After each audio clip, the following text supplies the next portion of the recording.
So hello বন্ধুরা, আগের ভিডিওতে তোমরা দেখেছো যে আমরা নিশায় ওই যে মাক্কুসিংহের মন্দিরে পৌঁছেছিলাম, আর এটাতে দেখাচ্ছি কি আমরা ভিতরে ঢুকে গেছি। গাইস, বিরাট বড় মন্দির। এই মন্দিরটা কিন্তু আমি ফার্স্টবার দেখছি আর শুনেওছি নামটা। অনেক বড় আছে আর প্রচুর বিয়ে হয় এখানে, মানে ঘুরে শেষ করতে পারবো না গাইস, এত দারুণ আছে মন্দিরটা। আর পুরো পার্কের মতো আছে, বাচ্চারা খেলতেও পারে আর বড় মাঠেও আছে, দেখেই বুঝতে পারছো। তারপরে আমরা চলে গেলাম যেখানে আমাদের মানে আমার বরের বন্ধুর বিয়ে। তো ভিতরে ঢুকে গেছি গাইস।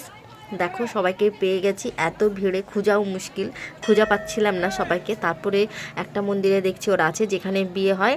তারপরে আমরা দেখলাম মেয়েকে ছেলেকে দুজনকে বসালো, তারপরে ওই যে পুরোহিত মশাই বসে আছে সেই বিয়ে দিচ্ছে।